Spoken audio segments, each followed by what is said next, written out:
కానీ ఐలేని బీసీ నాయకుడు అయినప్పటికీ, బీసీ బిడ్డ అయినప్పటికీ బలహీన వర్గాల నాయకుడిగా కాదు, బలమైన వర్గాల నాయకుడిగానే ఉన్నాడు ఐలయ్య. రెడ్డిల నాయకుడిగా ఉన్నాడు. పెద్ద సామాజిక వర్గాల నాయకుడిగా పనిచేస్తాడు ఐలయ్య అనే ఆరోపణలు నేను చెప్తాను. నేనేమంటున్నా, ప్రజలకు చేరువ కావడమే నా ధ్యేయం. ఇది కొనుక్కుంటూ వచ్చేది కాదు, లేకపోతే అడుక్కుంటూ వచ్చేది కాదు.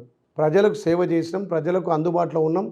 ఏదైతే ప్రజలు ఇచ్చినటువంటి ఈ అవకాశాన్ని ప్రజల కోసం, పేద ప్రజల కోసం ప్రభుత్వం నుంచి ఫలాలు అందియాలనే లక్ష్యంతో అభివృద్ధి, సంక్షేమం రెండు కళ్ళ లెక్క ముందుకు తీసుకుపోతున్నాం. మీరు ఒకటే గుర్తుపెట్టుకోండి, తెలంగాణలో ఇలా ఆలేరు ఒక బ్రాండ్గా తయారవుతుంది.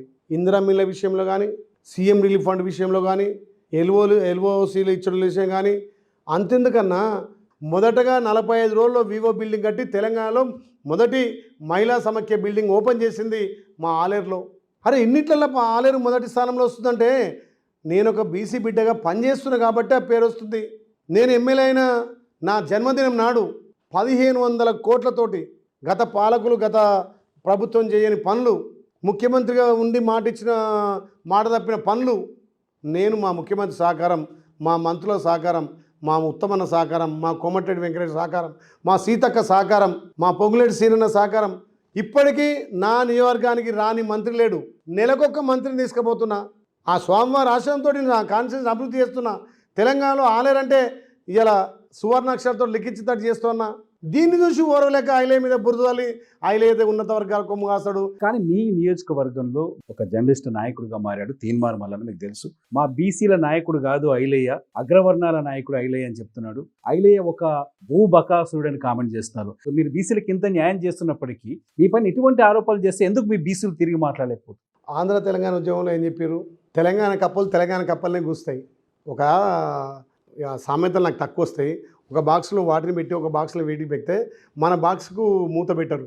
ఎందుకులే ఇవి ఎగురకుండా వాటికాలు బట్టి వాళ్ళకి వస్తాడు. బీసీలకు రాజ్యాధికారం అంటే ఒక బీసీని ఉమ్మడి నల్గొండ ఒక బీసీని ఉంటే నా కాళ్ళు బట్టి గుంజి నా మీద భూదందాలని చెప్పి బుద్ధి జ్ఞానం ఉన్నోడు ఎవరైనా మాట్లాడతాడా? ఆయన గెలుపు కోసం నేను కష్టపడ్డా. కాంగ్రెస్ బీఫామ్ మీద గెలిచినావు, రేపు మార్చిలో నీది అయిపోతుంది. నీకు దమ్ము ధైర్యం ఉంటే నువ్వు బీసీ బిడ్డవైతే, బీసీల కోసమే అయితే నువ్వు నిలబడి గెలువు, డిపాజిట్ తెచ్చుకో. అరే ఎవరి నుంచి నువ్వు ఆయనతో ఉన్న బీసీని ఒక్కొక్కరిని పక్కకు సాగనంపుతున్నాడు. ఆయన అరాచకాలు నువ్వు ఎత్తి చూపితే ఒక్కొక్కరిని నిన్నమొన్న మాజీ ఎమ్మెల్సీగా పోటీ చేసిన ఆయన సుధాకర్ హరిశంకర్ 24 గంటలు ఉండి ఆయన సపోర్ట్ చేస్తే ఆయన వెళ్ళదీసిండు, బయటికి వెళ్ళగొట్టిండు. ఆయన బీసీ కాదు, ఆయన దొర పటేల్. మీరు బీసీ అనుకుంటున్నారు. బీసీలను మోసం చేయడానికి ఒక పార్టీ పెట్టుకున్నాడు. ఛాయ పైసలు గతి లేనోడు ఎట్లా పెట్టిండా 5 కోట్ల మీటింగ్ నిన్న? ఎక్కడి నుంచి వచ్చినాయి? ఛాయకు ఫోన్పే చేయమన్నాడు 5 కోట్లు పెట్టిన మీటింగ్ పెట్టి ఎట్లా పెట్టిండు? అందుకే మా రేవంత్ అని ఎప్పుడు ఒక చెప్తాడు, ఒక గాడిదకి బొంతే రాముని బొమ్మ వేసుకుంది. అది ఎన్ని తప్పులు చేసినా అయ్యో అందరు మొక్కేదాడు, దేవుని బొమ్మ ఉంది, దేవుని బొమ్మ ఉందని. దాని పాపం మండి పోతుంటే కంప తట్టి బొంద గుంజుకుపోయింది. అరే ఇది గాడిదని గుడు దెబ్బ తగ్గితే నడివిరిగి పడ్డది.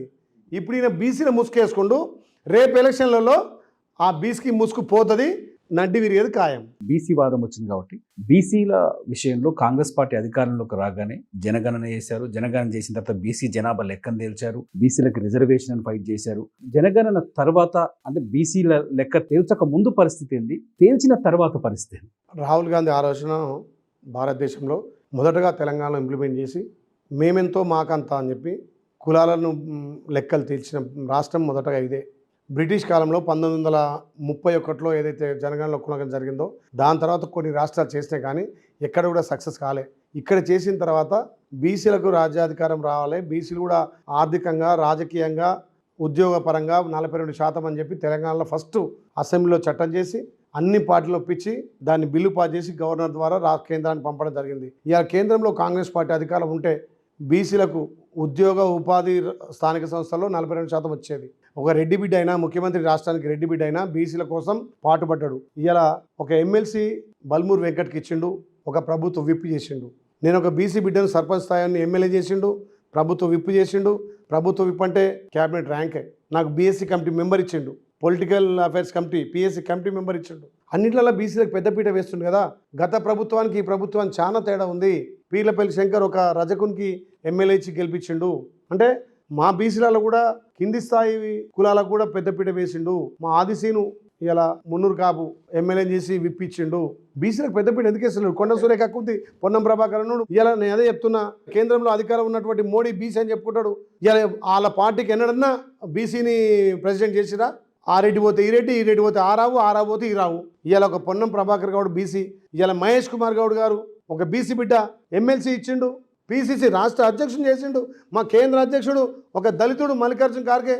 బీసీలకి సంపూర్ణ న్యాయం జరిగింది ఈ ప్రభుత్వంలో అనుకుంటున్నారా? జరుగుతుంది, ఇప్పుడు కూడా ఇంకా జరుగుతుంది. యాదవ సామాజిక వర్గానికి మంత్రివర్గంలో ఎంత స్ట్రాంగ్ ఉన్నా బీసీలకు ఎంత న్యాయం జరుగుతున్నా ఎందుకు యాదవ సామాజిక వర్గం నుంచి మంత్రివర్గంలో చోటు దక్కలేదంట? నేను మంత్రినే కదా, ప్రభుత్వ విప్ అంటే ఏంది మంత్రే కదా.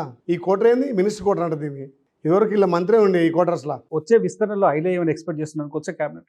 ప్రభుత్వం పార్టీ నన్ను ఏ రకంగా వాడుకుంటే ఆ రకంగా పనిచేస్తా. నేను జిల్లా అధ్యక్షుని అడగనే లేదు. పార్టీ గుర్తించింది ఐలయ్య సేవలు బాగున్నాయి, ఐలయ్య ఇంకా మాకు పార్టీకి సేవ చేయాలి, వచ్చే ఎలక్షన్ వరకు పార్టీని ఇంకా స్ట్రెంథన్ చేయాలి, భవిష్యత్తులో ఏ పదవి ఇచ్చినా ఏ బాధ్యత ఇచ్చినా ఒక కాంగ్రెస్ పార్టీ క్రమశిక్షణ కార్యకర్తగా పనిచేయడమే లక్ష్యం, పార్టీ అభివృద్ధే లక్ష్యం. ఆ రోజు ఒక మాట చెప్పిన, 2034 వరకు రేవంత్ అన్న ముఖ్యమంత్రిగా ఉంటాడు రాష్ట్రానికి.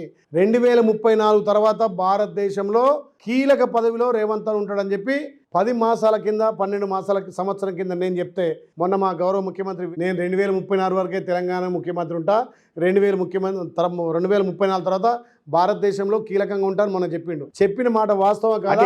ఏమనుకుంటున్నారు ఐలయ్య గారు? ఏమనుకుంటారు?